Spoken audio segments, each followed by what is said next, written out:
السلام عليكم ومرحبا بكم مع وصفات فلور دو فاني. وصفتنا لنهار اليوم راح تكون صابلي ديليس من اروع ما يكون بمكونات جد بسيطة، ما راحش نحتاج فيه كريمة ولا حتى مكسرات. فبدون اطالة نمر مباشرة ونشوف المقادير وطريقة التحضير. أعزائي نرحب بكم مجددا، وبدون إطالة راح نمر مباشرة نحضر العجينة تاع نهار اليوم، وراح نعطيكم المقادير في نفس الوقت. فهنا راه عندي 125 غرام زبدة طرية ولا مارغرين، راح نضيف عليها مغرف كبيرة زبدة الفول السوداني ما يعادل 40 غرام، وهنا عندي 50 غرام حلوة الترك ولا حلوة الشام، كل واحد كيفاش يسميها، حبة بيض بدرجة حرارة المطبخ، وهنا عندي مغرف كبيرة تاع سكر ناعم ما يعادل 25 غرام، ونزيد سكر الفانيليا مغرف صغيرة. فانا راح نبقى نخلط المكونات اللي عندي. تقدروا تستعملوا الفوي ولا الباتر، انا نفضل نخلط بيدي. بسم الله.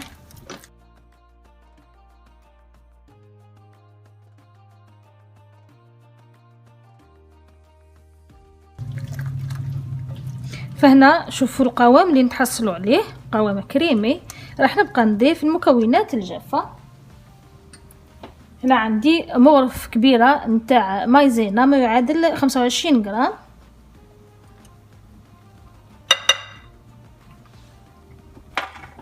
راح نزيد رشة الملح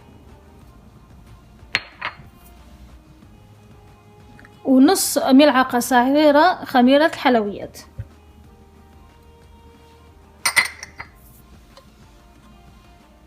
وراح نبقى نضيف الطحين بالتدريج حتى نتحصل على عجينة طرية. هنا الطحين راه عندي مغربل.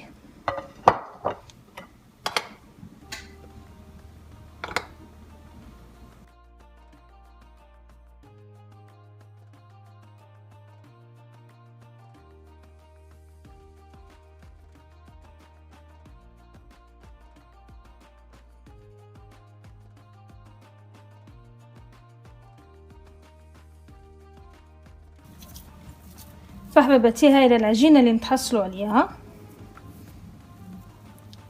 عجينة طرية.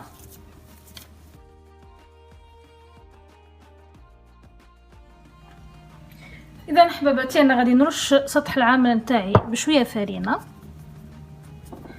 وهنا غادي نحل العجينه نتاعي على سمك 5 ملم. هنا ما بغياش العجينه نتاعي تكون غليظه باش الصابلي نتاعي يجيني مقرمش.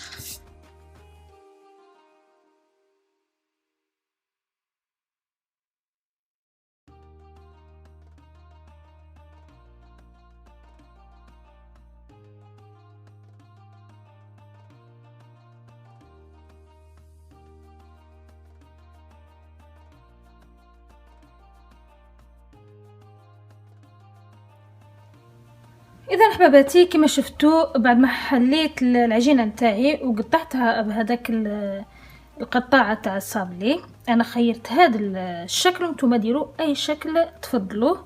فهنا قطعت لي العجينه زوج سنياوه كما هادو. فانا هنا راح ندخل الحلوى نتاعي الطيب على 180 درجه مئويه، وراح نخليها ما بين 10 حتى 12 دقيقه. اذا حباباتي هاي الحلوى نتاعي طابت، خليتها تحمرت لي مليح. هنا راح نخليها تبرد مليح ونرجعها ونشوف واش نحتاج للحشو وللكلاصاج. حباباتي هنا بعد ما بردت لي مليح الحلوى عندي، راح نحضر امامكم الحشو. راح نحتاج فيه مربى الفراولة وزبدة الفول السوداني. هذا المزيج بين مربى الفراولة وزبدة الفول السوداني يعطي بنة رائعة للحلوى نتاعنا.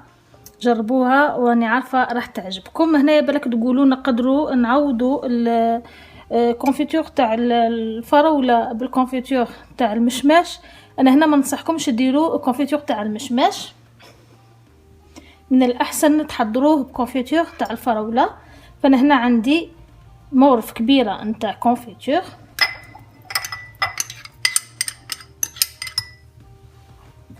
راح نزيد عليه مغرف كبيرة نتاع زبدة الفول السوداني.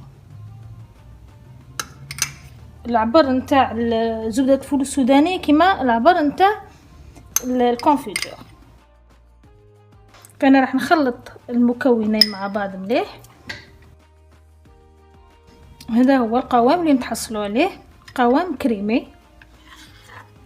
هذا هو الحشو نتاعنا تاع نهار اليوم، بسيط خفيف ظريف والبنة من اروع ما يكون.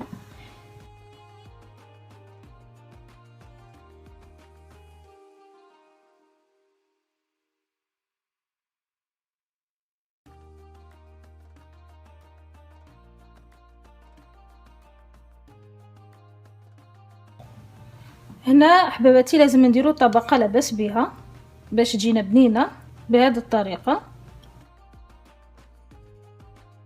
فاحباباتي انا هنا راح نحط الحلوى نتاعي في المجمد قد ما يشد لي مليح الحشو، ونرجع ونشوفوا الكلاصاج اللي راح نقلاصي به الحلوى نتاعي تاع نهار اليوم.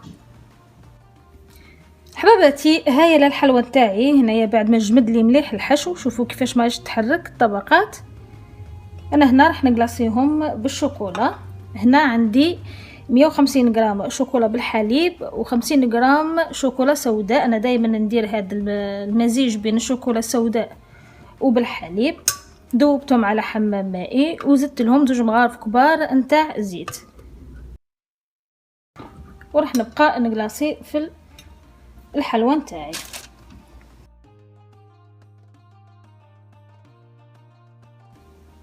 شوفوا كيفاش تجي تلمع، وحتى المزيج بين الشوكولا السوداء والحليب يعطينا لون رائع. شوفوا كيفاش يجي الحبة عندنا.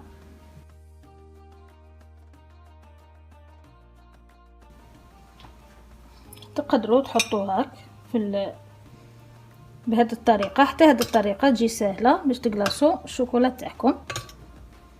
كل وحدة وعندها طريقتها، الطريقة اللي تجيكم سهلة ديروها. انا نفضل الاولى باش الشوكولا تهود لنا مليح على هذه الطريقة، وكل وحدة دير اللي تساعدها. فانا حبابتي انا راح نكمل الكمية اللي عندي ونخلي الشوكولا نتاعي تجمد، ونرجع ونشوفوا الحلوى نتاعنا في شكلها النهائي.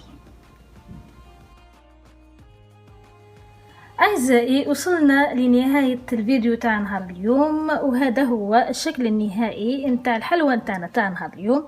أنا زينتها بهذه الطريقة بشوية ورد، وزدت رشيتها من الفوق بالملمع الذهبي. إن شاء الله يكون واضح عندكم. وانتوما طريقة التزيين تبقى اختيارية وحسب الذوق. أنا هنا راح نقطعها لكم باش تشوفوا كيفاش تجي من الداخل.